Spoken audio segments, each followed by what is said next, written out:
Olá pessoal, aqui é o professor Janderson Mota novamente e dando continuidade na segunda parte da aula, hoje a gente vai abordar sobre as circunferências corporais. Bom, dentro da antropometria nós temos a perimetria ou medidas de circunferência, são medidas que buscam identificar a proporcionalidade ou a composição corporal do indivíduo, né? Então nós temos alguns cuidados que devem ser tomados durante estar realizando essas medições, essas perimetrias. Então um dos cuidados é marcar corretamente o ponto de reparo para a medida com lápis dermográfico. Então o lápis, principalmente para quem tem pouca experiência com avaliação, como eu já falei anteriormente, o lápis dermográfico acaba auxiliando de forma significativa no posicionamento correto, no ponto anatômico correto a ser medido. Então, medir sempre em um ponto fixo e preciso, né? Então, mais uma vez, o lápis vai deixar você conseguir medir num ponto fixo, né? Medir sempre sobre a pele nua. Então, o ideal é que os homens façam a avaliação de sunga ou com menor quantidade de roupa possível e as meninas ou as mulheres de biquíni. Esse é o ideal.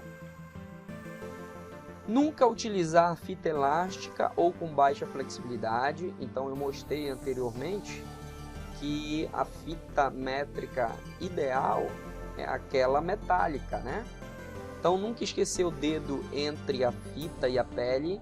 Então esse é um cuidado que o avaliador deve ter. Então na hora de passar a circunferência do braço, por exemplo, não esquecer o dedo entre o braço e a fita, porque aí vai dar um valor maior, né? E não será o real. Então não fazer pressão excessiva sobre a fita e não deixá-la excessivamente frouxa. Isso é um cuidado também que deve ser tomado.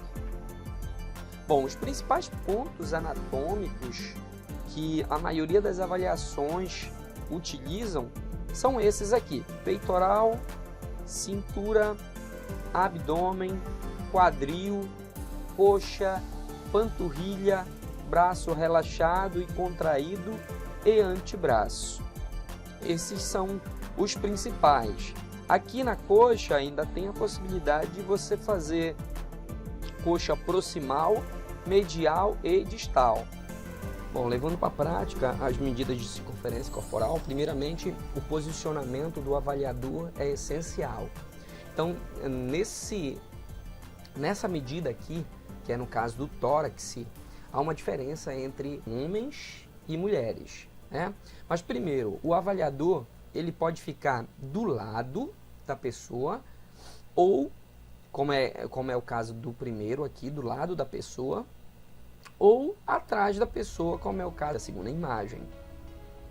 Então, como é que é feito essa medida de tórax? Particularmente, eu gosto de ficar atrás do avaliado. Por quê? Você pode, por exemplo, em relação aos homens, a medida é na linha do mamilo. Então, você pede para o indivíduo abrir os braços, você passa a fita pelo indivíduo, fica atrás dele e pede para ele colocar a fita exatamente na linha do mamilo. E aí você faz a medição. Nas mulheres, essa medida já não é no mamilo, e sim na linha axilar. Ou seja, você pede para as mulheres levantarem o braço e coloca a fita pela linha axilar da mulher e pede novamente para ela baixar os braços e aí realiza a medição. Uma coisa que é importante, essa medida ela pode ser feita ao final de uma inspiração, ao final de uma expiração ou normal. Independente da maneira que você for utilizar, você deve utilizar isso como protocolo. Então, se você utilizar da primeira vez ao final de uma inspiração, sempre, em todas as avaliações, você vai ter que utilizar da mesma forma. Entendido? Então, passando próximo. Depois de peitoral, a gente vem para cintura. Às vezes as pessoas confundem cintura com abdômen, tá? E há uma diferençazinha. São próximas umas das outras, mas há uma diferença. A cintura, você faz a seguinte forma. Você toca aqui as últimas costelas do indivíduo e o ponto mais alto do osso do quadril, a crista ilíaca. Então, a menor porção dessa região aqui é a cintura do indivíduo. Então, a cintura é o menor valor obtido entre as últimas costelas e a linha umbilical ou a crista ilíaca, tá? Então, o abdominal é mais simples, né? Porque exatamente na cicatriz umbilical, então é mais simples de você conseguir identificar. O quadril, o posicionamento, o avaliador fica ao lado, tá? Nesse caso não é aconselhável ficar atrás, o ideal é você ficar ao lado, porque você tem que ver a região de maior proeminência do glúteo. Então você vai se posicionar ao lado do teu avaliado, vai pedir para o avaliado colocar os pés juntos, tá? Ficando de lado, você identifica qual é a maior porção do glúteo e você traça a fita. Então a medida do quadril é a medida que passa pelos pontos trocantéricos direito e esquerdo, envolvendo a parte mais proeminente da região glútea. Deve ser realizada estando o indivíduo em pé, em posição anatômica. Então, outra medida, a gente vem para o braço relaxado, né? Nós temos que a medida do braço relaxado é o ponto médio entre o acrômio e o olecrano. Então, a gente tem o acrômio aqui, né? Esse ossinho do ombro, e nós temos o olecrano, tá? Que é esse ossinho aqui do cotovelo. Então, o ponto médio entre esses dois, você demarca aqui com o lápis demográfico, e aí você vai estar medindo o braço relaxado. Lógico que aqui o correto é o braço estar estendido para você poder realizar a medição. Ele flexionou aqui só para pegar o olecrano, bem aqui o ponto do olecrano. Então só por isso que ele ficou com o braço flexionado. Porém, é com o braço estendido que você realiza a medição do braço relaxado. Já no braço contraído, você posiciona o indivíduo de lado, né? Pede para ele colocar o cotovelo à frente, formando um ângulo de 90 graus entre braço e antebraço, né?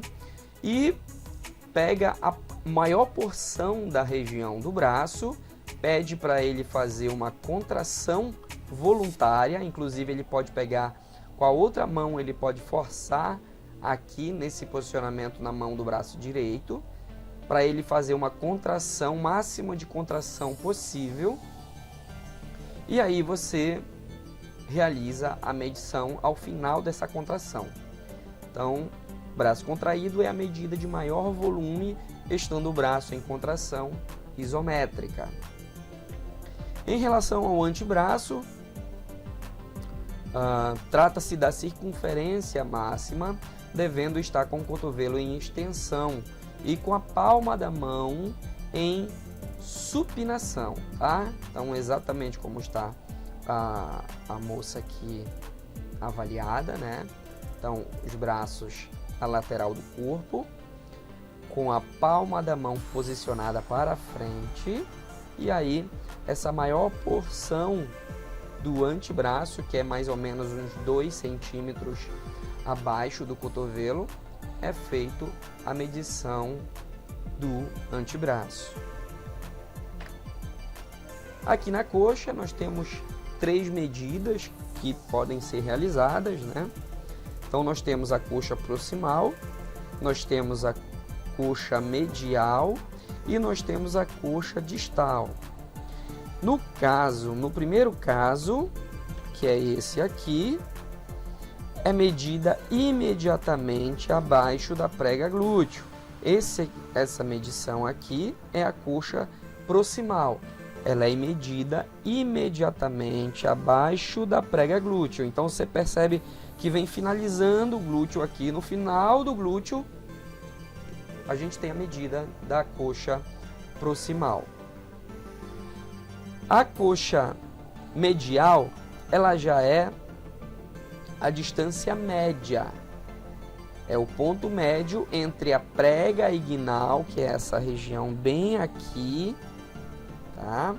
Até o bordo superior da patela, que é mais ou menos 2 centímetros da patela. Então, você posiciona a fita daqui para cá, verifica quantos centímetros deu e pega o ponto médio e traça com um lápis demográfico. Tá? Então, esse é a coxa medial. E a coxa distal, já é no terceiro caso, nós temos aqui a medida logo acima do bordo superior da patela, que é mais ou menos a 2 centímetros da patela. Por fim, nós temos a panturrilha. Panturrilha é a medida no maior volume, estando o indivíduo em pé ou sentado, com as pernas levemente afastadas. Então você pede para o indivíduo sentar, forma um ângulo de 90 graus entre coxa e perna, né? Então você pega o maior volume da panturrilha do indivíduo e faz a medição. Então, por fim, está mostrando aí a panturrilha. Valeu, galerinha, mais uma aula disponível aí para vocês, aproveitem e bons estudos. Não esqueça de seguir meu canal no YouTube e minhas redes sociais. Abraço a todos.